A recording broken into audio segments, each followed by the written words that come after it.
Thank you guys for coming. All right, let's get hands on. Ready, up. Nice, walk it to the ramp. Bow swing down, watch the post. Is the bow clear? Thank you. And then walk it up slowly. Nice job. They move in synchronicity, unwavering unity. Okay, hands on the dock, ready to shove in 2. 1, 2, shove. From the dock in Hanover onto the Connecticut River.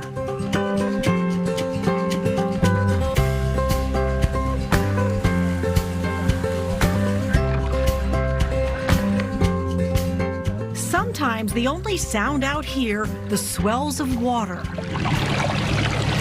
the dip of the oars, and coaches keeping this team in rhythm. Nice job. Got a good bite on that one. Yeah, bow pair, front wheel drive. These are members of CREW, that stands for Cancer Recovery Through Rowing.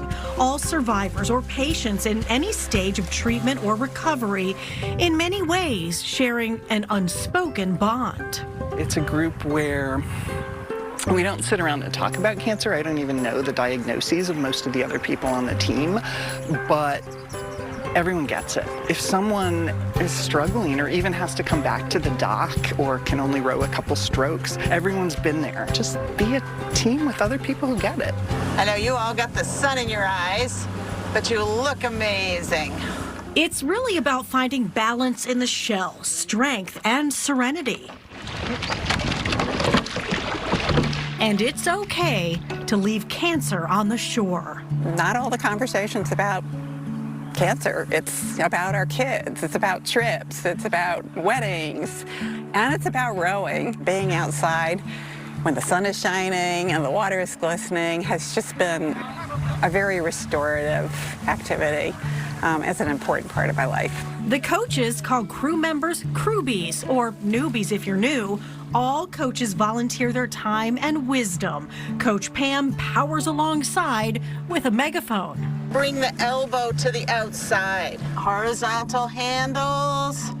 Good setup in the stern. She calls out technical suggestions to send the sweep hull surging forward. The team is also propelled by words of encouragement. I believe in you. From the coach in the 9th seat. This is awesome.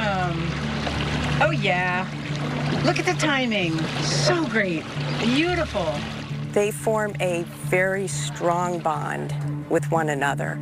And surprisingly, it is not through discussions of cancer or cancer treatment. Being out in the water, being together, watching them just get better and better, it couldn't be any better. Coach Susan helped launch the program when a fellow nurse at Dartmouth Cancer Center floated the idea of a team for patients. It's year-round. Thanks to sponsors, rowing machines are moving in the off-season, even sent to homes. As part of the Upper Valley Rowing Foundation, they give back through events like the Proudy. Every year, people cycle, walk, golf, or row to raise funds for research and patient support at Dartmouth Cancer Center. This crew trains to give back. We're bound together by circumstance, but we don't talk about cancer. We talk about our lives. We're very supportive of each other. We help each other out in the boat and outside the boat. Bob in his oar socks. I love them. Represented the team at the head of the Charles Regatta in Boston, one of the survivors from around the world chosen for a seat in the Survivor Rowing Network fleet. So it's a good community of people, really cheering each other on. They even get the occasional cheer from the train traveling on the Vermont side of the river.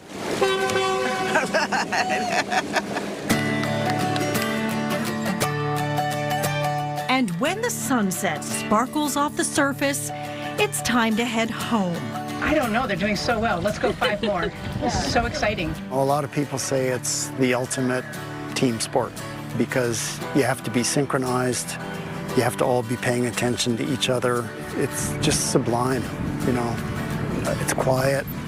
We're moving, cutting the water, you know, making little blade indentations. You can feel the power that everyone's exerting in the boat. And so you feel like you're a definite part of a bigger machine. Back at the dock, there's one last thing before this team meets again. The crew chant, dry side up. 1, 2, 3, dry side up!